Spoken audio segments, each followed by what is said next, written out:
I'm ready, Chillify. I'm done playing nice with the green tea bitch and her enabler.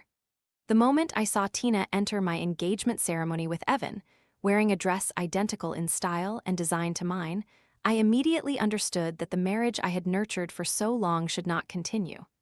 The daughter of the woman who stole my father from my mother now wanted to follow in her mother's footsteps, trying to steal Evan from me.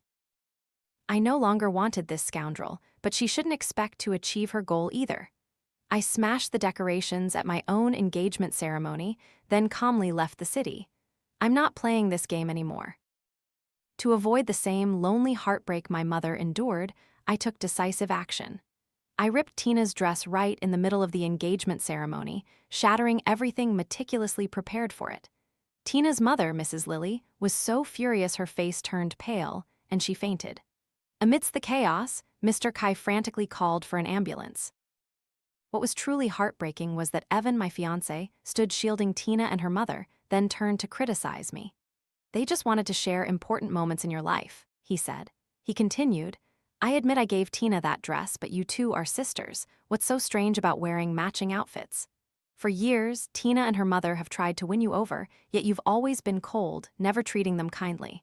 Your behavior puts me in a very awkward position. Your mother's past has nothing to do with them. Not everyone in this world has to pamper you like I do. Neither I nor they owe you anything. You should really reflect on yourself." Taking advantage of the commotion, while everyone was busy rushing Mrs. Lily to the hospital, I quickly packed my bags and quietly left the city.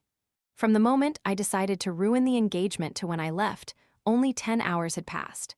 10 hours later, I stood at my grandfather's doorstep in City B. "What's wrong, dear? Didn't you say you were getting engaged to Evan today? I said I wouldn't go, so why are you back to pick me up?" My grandfather's wrinkled face showed confusion and surprise at the sight of me, as if I had just fled something terrifying. Immediately, his gaze fixed on the suitcase I was pulling beside me. It was then he slowly understood. I wasn't there to pick him up for the engagement, but to seek refuge. "I told you once, perhaps even at the end of your life, I'll still be the one who cares about you the most," he had said. I forced a strained smile, fearing he would turn me away, and quickly used my suitcase to block the doorway. Then, while he was still stunned, I swiftly pulled the suitcase inside. After my mother was pressured to her death by Mrs. Lily and Tina, I swore to my grandfather that I would never love or marry, but would stay in our hometown to enjoy his old age with him. My grandfather let me stay in the village for 3 months. Realizing my pain had somewhat subsided, he took a drag from his pipe and gently advised me to return to life. He said, "Now, only the elderly and children remain in the village. If you're young and don't work or socialize, your life will slowly wither away." That's why he decided to go on a hunger strike to force me to leave the village. He even quit smoking cold turkey to make me accept the young man he introduced as Evan. When Evan began pursuing me, I frankly told my grandfather that my heart was dead, and no one could bring it back to life. At that time, my grandfather looked at my thin, frail self, paying no mind to my words. Instead, he proactively asked for Evan's number and instructed him to take better care of me. He even told Evan that I had just lost my mother and wasn't in a good mood, so my lack of enthusiasm didn't mean I disliked him. I honestly don't know what else my grandfather said to Evan, only that somehow, we had been together for almost 3 years. All our colleagues thought Evan and I were the perfect couple. No arguments, no anger, always harmonious and deeply in love on the outside. But few knew that in this relationship, I was always ready to walk away at any moment. That's why when I accidentally discovered that Evan's shopping app showed the same item bought twice and sent to 2 different addresses, I understood that this charade needed to end. Evan once described me as an iceberg. No matter how hard he tried to warm me, he couldn't melt me. I once told him I didn't need to be warmed. What I needed was not to be betrayed, to have someone by my side forever. Because I had witnessed firsthand how my mother and Mr. Kai, from deep love, eventually became mortal enemies. In just one short day, I watched Mr. Kai, who had once sworn eternal vows to my mother, calmly escort Mrs. Lily into a chemotherapy room, shamelessly flaunting a relationship that sent shivers down my spine. My trust in men had long vanished, leaving nothing but callous cynicism. I didn't even dare to dream of the word love, something men change as easily as turning their hand. The human heart, it turned out, was an unfathomable abyss, impossible to measure. Thankfully, I had never fully given my heart, so when I realized the cruel truth, I still retained a glimmer of clarity, a shred of reason. I don't know when Evan met Tina, but to me, that name, Tina, felt like a poison. Just hearing it made me feel restless and uncomfortable. She was just like her mother, Mrs. Lilia Taboo, a haunting shadow in my life. Throughout those long 3 years, occasionally swayed by Evan's sincere attention, I once opened up and confided in him. I told him that in this world, I hated Tina and her mother the most. They were the last people I ever wanted to see.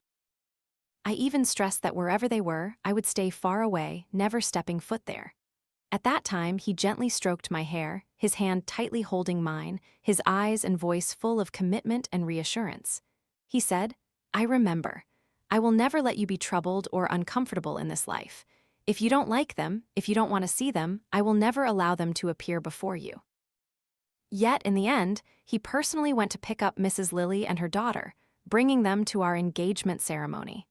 He, with his whole heart, stood on the opposing side, shielding the very people I considered my enemies. Dragging my suitcase, I entered the familiar room that had been connected to my childhood. The bedsheets were still pristine, as my grandfather maintained his habit of changing them every fortnight. I heavily collapsed face down onto it, feeling a rare moment of peace. For years, I had felt like a drifting leaf, restless everywhere. Only here, in my grandfather's house, where genuine and eternal love resided, did I find a small sense of security. Evan loved Tina so much, then he should just go and get engaged to her.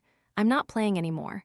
I sighed, muttering to myself, "Do you really want to break up with Evan? He's a good kid. If you miss out on him, you might not find anyone better." My astute grandfather noticed the abnormality in my behavior. His eyes showed worry. He slowly walked closer to my bed, carefully placed his foot, and then cautiously asked. He truly was kind, but he shared that kindness with Tina herself. I mumbled to myself, thinking about what had transpired between us. In reality, apart from today's incident, we rarely argued. From the moment our relationship began, I was consumed by bitter indifference.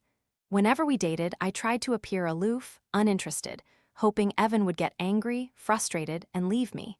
That way, I wouldn't have to reluctantly continue this relationship. If Evan just let go, no matter how much my grandfather pressured me, I wouldn't be afraid. But I was wrong. Evan had an unbelievably good nature. His patience surpassed my wildest imagination. He treated me like a child. No matter how unreasonable my demands were, he always respected and complied with them. Before meeting Evan, I never thought of myself as a bad woman. But when I was with him, I often felt guilty, felt selfish. And finally, faced with his enduring patience, I gradually began to thaw. For the first time, I willingly reached out to him. And from that moment until 3 days ago, I had believed he was the salvation of my life. Yes, that's right. 3 days ago, I accidentally read some orders on Evan's phone. Since we were both preparing for the engagement, we had been living together in a new home. Everything had to be meticulously discussed. We stayed in separate rooms for convenience related to work. My looking at his phone was completely unexpected and accidental. At first, I thought the orders were for me, and remembering that I didn't like deep red and didn't want to force myself to please him and the guests, I intended to contact the store to change the color of the ceremonial attire. However, when I opened my order history, I discovered that for the past 6 months, every gift he bought for me came in 2 sets. One was delivered to my old house, the other to Tina's rented apartment. One recipient's name was mine, the other was Tina. I distinctly remember seeing Tina as a recipient and naively thinking it was just a coincidence of names, a random happenstance. However, when I decided to carefully check the phone number I had, I confirmed a heartbreaking truth. Evan had, in fact, been secretly maintaining contact with Tina. Overwhelmed with complex emotion, suspicion, shock, and even indescribable pain, I opened his WeChat app for the first time.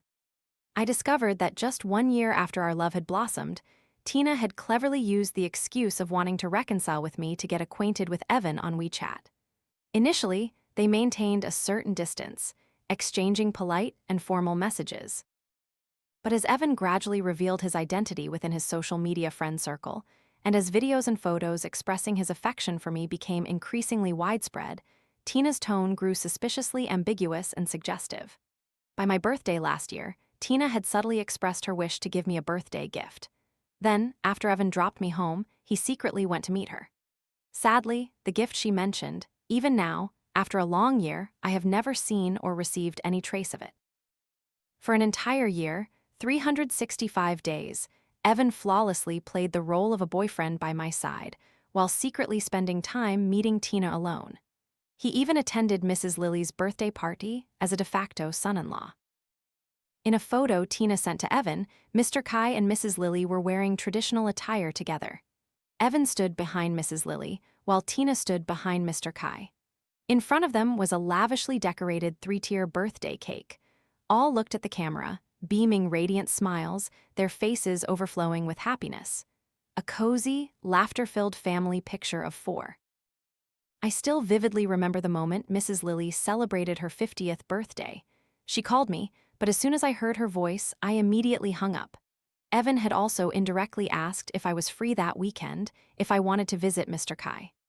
At that moment, I refused without a second thought. I thought he was just being polite, but I never imagined that while I was absent from Mrs. Lily's birthday, he was there. At today's engagement party, instead of explaining himself, Evan brazenly brought Mrs. Lily and her daughter to the scene. He wanted me to face the truth, to accept a four-person family as they desired. He absolutely did not expect that I, his girlfriend who always saved his face, would rip Tina's dress right in front of the crowd. Even less could he imagine that, when I let go of all restraint, I would even lay hands on Mrs. Lily and Mr. Kai. Recalling Mr. Kai getting wine splashed on his head and Mrs. Lily crying incessantly after I stomped on her pinky toe, I only had one regret: that I hadn't acted even more forcefully. Evan is the son of one of my comrades. To be precise, his family values tradition and upbringing highly. They shouldn't have fallen into such despicable acts. In these times, I truly can't see things clearly anymore. My child, just do whatever you want. From now on, I won't interfere. Only one thing you must remember well: no one in our family is allowed to suffer any more losses. The humiliation your mother endured living with your stepfather, you must reclaim it all for me. And even your own share, you must reclaim it twofold. Although my grandfather found it hard to believe that Evan had betrayed me, he absolutely trusted that I would never fabricate a story to deceive him. He sighed deeply and poured me a cup of floral tea that I used to love.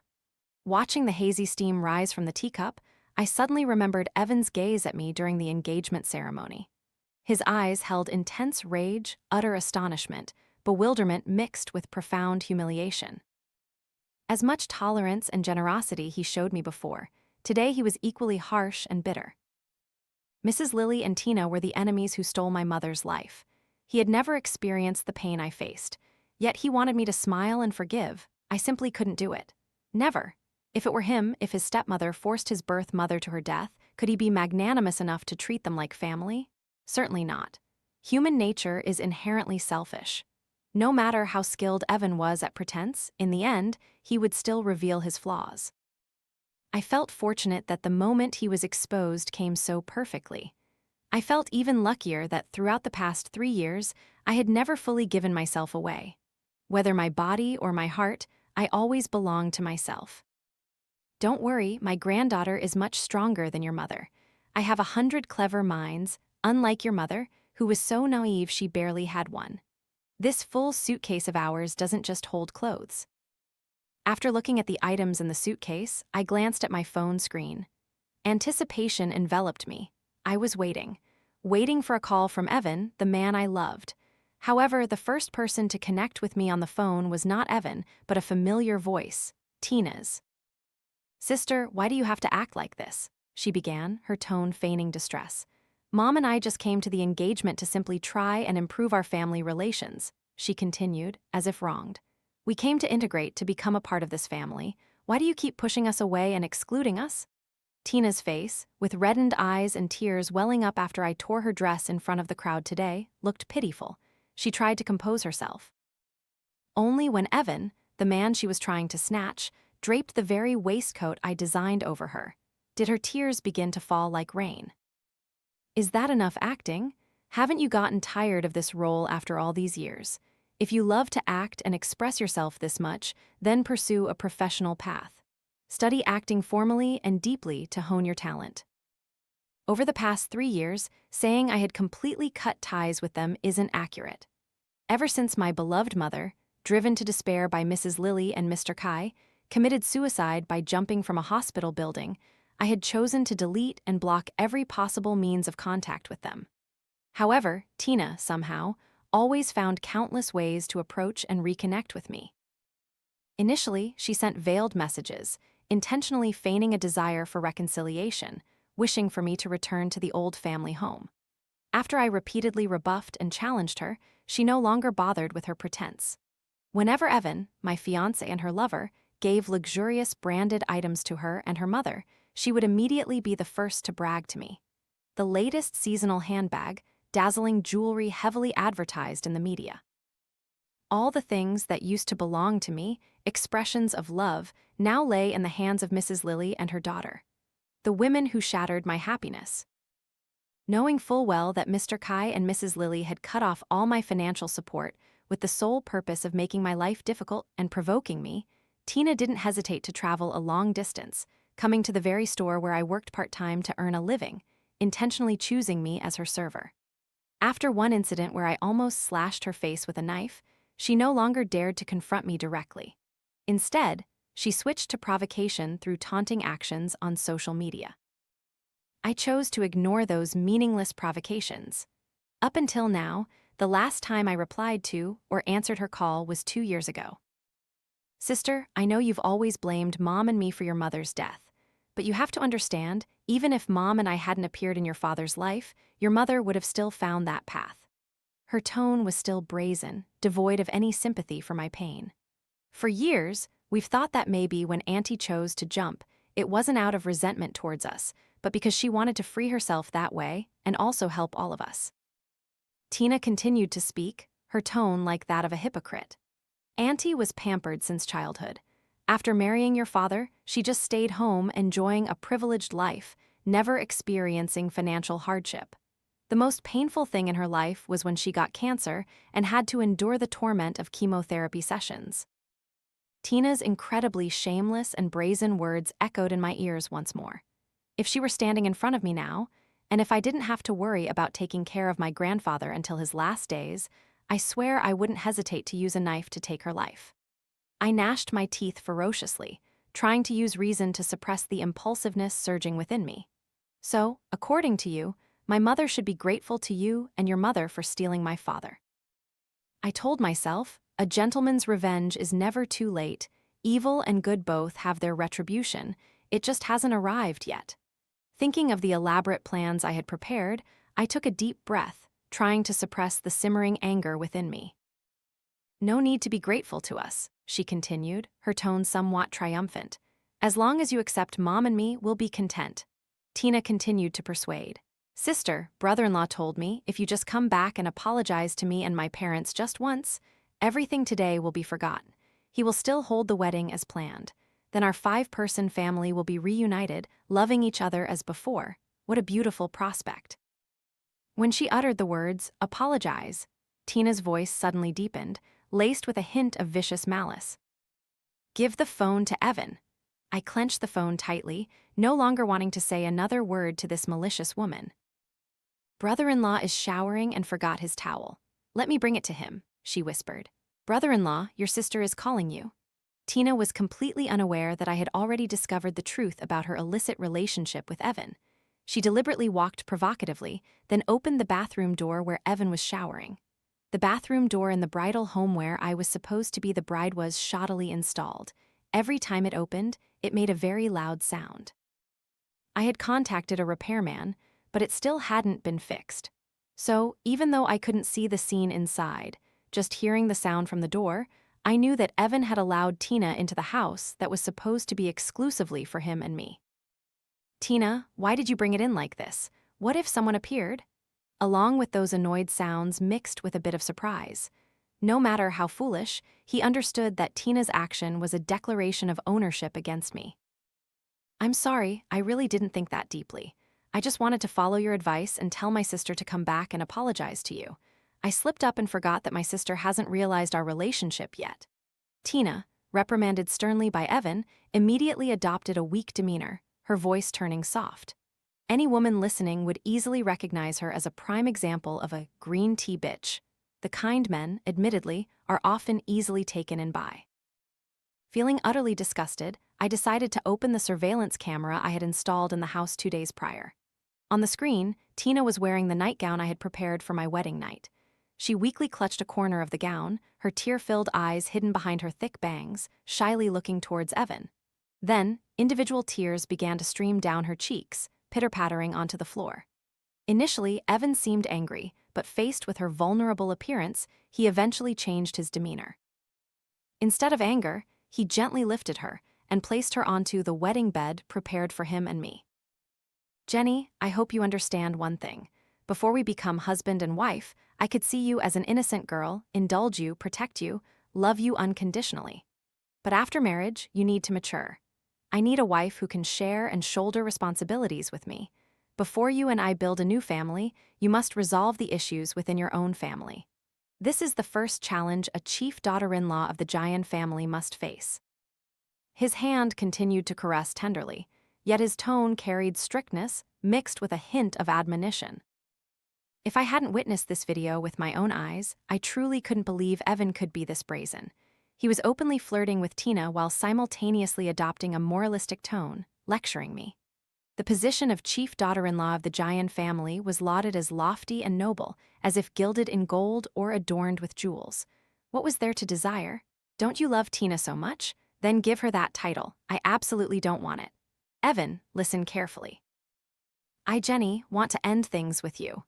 I always believed that in a relationship, the breakup should be initiated by the woman. Therefore, the moment I uttered those words, there was no longer any connection between Evan and me. Jenny, you'd better be joking. You want to break up? Have you told your grandfather yet? He was the one who facilitated our relationship in the first place. Now you're suddenly making such a decision. Have you considered his feelings? Evan always thought my grandfather was forcing me to marry him. He always feared that if he didn't cherish me, he would betray my grandfather's trust. Little did he know that in my grandfather's heart, the most brilliant person in the world was his granddaughter. My grandfather has agreed, so you don't need to worry about that. I saved that video. After watching it again, I found the images truly repulsive. I decided not to watch further and exited the surveillance screen. I turned off the camera, blurred the recorded video, and uploaded it to all popular social media platforms I could access. Currently, I am a somewhat well-known influencer.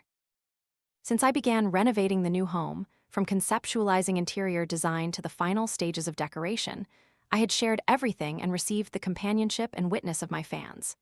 Therefore, even though I blurred Evan's and Tina's faces at first glance, everyone recognized the man in the video as Evan. And the girl's physique was completely unlike mine. My fans, upon seeing Tina's bracelet, hairband, and slender legs, immediately confirmed it wasn't me. And so the drama began. My boyfriend was intimately caressing another girl, shorter than me, on our wedding bed in our new home. Cheating, two-timing, moral decay, scoundrel. A torrent of condemnations and curses flooded the comment sections. Notably, Evan's mother always followed me, even being one of my most enthusiastic fans. After watching the video and reading the comments, she immediately contacted me. Jenny, Etienne, Evan didn't mean any harm. It's because you behaved so outrageously today that he deliberately brought Tina home to provoke you. Men need to be pampered. Just coax him a little and apologize first. After that, he won't dare to go against you no matter where you want him to go. Evan's mother loved to lecture. She often sent me videos on the 3 obediences and 4 virtues, forcing me to watch them. I usually ignored those messages. Auntie, Evan and I have broken up. From now on, please don't contact me anymore. Word by word, I carefully typed it out. Just as she was about to retort, I cut her off and blocked her immediately. Before, out of respect for Evan, I had to patiently listen to her lectures and endure her venomous words. But now, not even for a second longer, did I want to invite this discomfort. Moreover, my action of uploading the video wasn't just to await her reaction. My main goal was to wait for someone else, Mrs. Lily, and indeed, she did not disappoint me. The very next midday, after I made the video public, Mrs. Lily proactively called me. Her voice rose in accusation. Jenny, what exactly do you want? I had to admit, Mrs. Lily's intelligence surpassed Tina's. For 3 long years, I had tried my best to draw her into this war, but she always remained composed, showing no sign of wavering. If Tina hadn't brought disaster upon herself this time, I wouldn't know how much longer I'd have to wait for this call. What do I want? Your daughter willingly became a third party, willingly let herself be used. Naturally, I have every reason to ruin her reputation and make her a laughingstock. I always knew Mrs. Lily secretly followed my every move. Especially, the more misfortune I encountered, the happier she was at her social gatherings. Therefore, I was certain that if Evan's mother could recognize her son in the video, Mrs. Lily would undoubtedly recognize her daughter. Delete the video, and I'll arrange for my daughter to live abroad. The living expenses I was supposed to give you, I'll return them in full. Even if you want to marry Evan, I'll ask your father to prepare a generous dowry so you won't feel inferior as a daughter-in-law of the Giant family. Mrs. Lily offered everything she thought I needed, things she was certain I desperately longed for. She was so confident she was almost certain everything would go her way. After all, after my mother passed away, Mrs. Lily held exclusive control over the family's finances. It was also because of her that I couldn't study abroad on time, couldn't pursue the major I always dreamed of. Now she wanted to repay everything. By all normal accounts, I should have been moved to tears. But that dowry, you can keep it for your biological daughter, Tina. I don't need it, I replied decisively. It must be admitted that it's better to control things oneself than to let others manipulate you. The feeling of having everything under control truly brought a strange satisfaction and delight. What do you mean? Mrs. Lily had always shaped Tina's image as a noble young lady. She managed her daughter very strictly. What time she came home, who she associated with, everything had to be clearly reported. But there was one person she unintentionally forgot, Evan. Don't you want to know who is with Tina? It's Evan. Years ago, you exerted great effort to snatch my father from my mother. Now Tina is following your exact footsteps, wanting to snatch Evan from me. I am different from my mother. She was weak and couldn't bear to let go, but I can. She likes Evan, I'll help her get what she wants. Thinking of the things I had hidden in my suitcase, I took them out one by one, photographed them, recorded videos, and then sent them directly to the university Tina was attending. Of course, before sending them to the university, I sent all those documents to Mrs. Lily to see first. When striking a snake, you must hit its vital point. Although Mrs. Lily and her daughter were truly despicable, I had to admit that no matter how vile, Mrs. Lily still had deep love for her daughter. Therefore, to take revenge on her, I would destroy Tina step by step. Mrs. Lily used to be arrogant because her daughter was a graduating student of the prestigious H University. I won't let Tina graduate. Mrs. Lily wanted to marry her off to a powerful family, even more influential than the Jiangs. I will completely cut off her path to marriage. Mrs. Lily poured all her resources into nurturing her daughter after marrying Mr. Kai. Then I will make sure Tina cannot stand firm in any field. A suitcase filled with evidence of exam fraud and proxy test-taking. A collection of undeniable compromising photos. If I hadn't returned to the new home to retrieve my belongings, I wouldn't have discovered the pile of secrets Tina had hidden under Evan's bed. Jenny, I know you hate me, but if you want revenge, then target me just like yesterday. If I, Mrs. Lily, even blink, consider me defeated. But Tina is innocent, she's still young. You're her sister, how could you be so heartless as to harm her like this? After seeing the evidence I sent, Mrs. Lily completely collapsed. Her voice was shrill and desperate, her everyday fake gentleness completely gone. She almost wanted to reach through the phone and tear me to shreds. Don't be impatient. I won't let you off the hook. However, it seems you still don't truly understand your beloved daughter. Tina has never been innocent. I had no interest in exposing my emotional wounds and personal suffering directly to Mrs. Lily.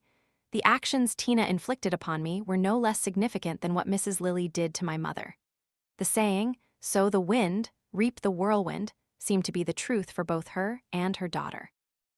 I still believed that justice always existed, that there was always an oversight from above. But more than that, I believed in the justice created by myself. Afterward, everything unfolded exactly as I had predicted.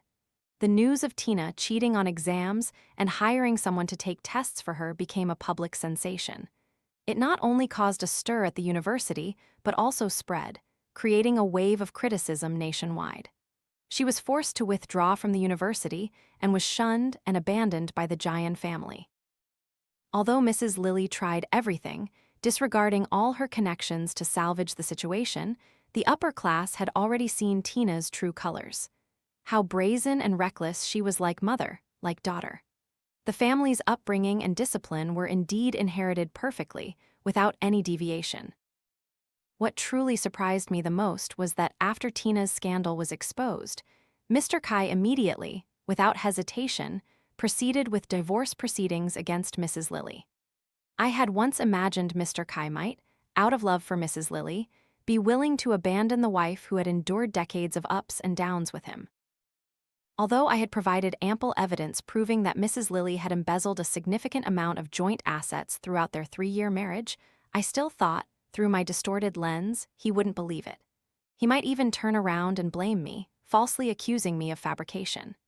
I had even prepared a plan B for the scenario where he denied it, but in the end, he chose to believe the truth. When I received news of the divorce, I was stunned for a few seconds. If Mr. Kai had been so clear-headed from the start, perhaps my mother wouldn't have had to die. "Jenny, are you satisfied now?" My next encounter with Mrs. Lily and her daughter took place at the airport as they awaited their flight.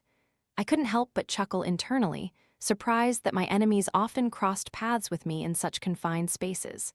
And yet again, facing them directly, I was still not entirely satisfied. I replied calmly, my eyes not leaving Tina's face, where wrinkles of anger had begun to clearly show. My mother had to give her very life for these things, while they were practically just back at their starting line. They even still had some significant assets.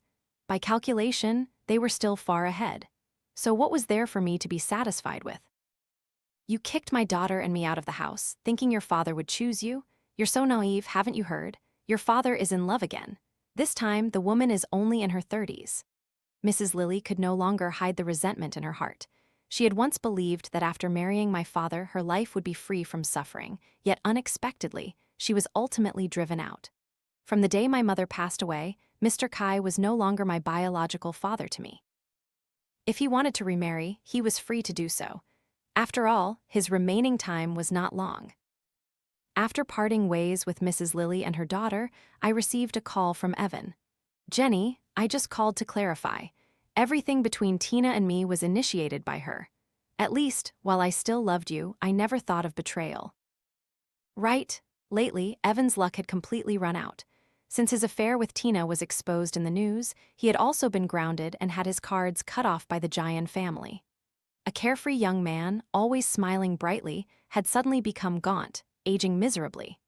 Even my grandfather, after my mother's death, had let me seek refuge in the countryside, allowing me to grieve for 3 months before forcing me to return. So, even though Evan was their biological son, getting entangled in such a scandal that brought shame to the entire family meant he couldn't be loved as before. One hand alone cannot clap. I didn't continue the conversation with Evan, leaving only that one statement. Evan still wanted to say something more, but I hung up first. I liked the feeling of actively turning away and leaving.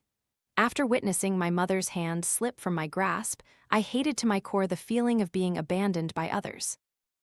6 months from that day, while traveling with my grandfather, I received a call from the house butler. Mr. Kai was no longer well. Perhaps he had learned his lesson from Mrs. Lily. For the past 6 months, he had shown no intention of remarrying. I instructed the family to arrange the funeral and only bring my grandfather back to the Jiang family home after the cremation was complete. As the sole legal and biological heir, I would naturally inherit all of his assets. When Mrs. Lily learned of Mr. Kai's death, just 6 months after their divorce, even though she barely understood the true circumstances, she suddenly realized something was amiss. With a voice full of fury, she called me. "I, who have played with hawks my whole life, have finally been pecked in the eye by a small swallow. Jenny, your schemes are truly not bad." I replied, trying to maintain composure amidst her rage. "I have no idea what you're referring to. Please, no matter what, don't bother me with calls like this anymore." Memories flooded back. When my mother discovered her cancer had progressed to the final stage, she secretly shared something with me, a secret she had kept for a long time. Mr. Kai, an important man in her life, was also experiencing health issues. Before that, wanting to prolong his life, my mother had carefully concealed everything, even requesting doctors to keep Mr. Kai's medical condition absolutely confidential. She couldn't have imagined that immediately after she herself fell ill, Mr. Kai quickly plunged into a romantic relationship with Mrs. Lily, another woman. She, due to her declining health and physical pain, no longer had enough time and strength to reveal the truth about his illness. That's why, even now, I deeply believe that some things are predetermined by cruel fate. Karma is real. You reap what you sow. Retribution doesn't fail to arrive. It just waits for the opportune moment for everything to become clear.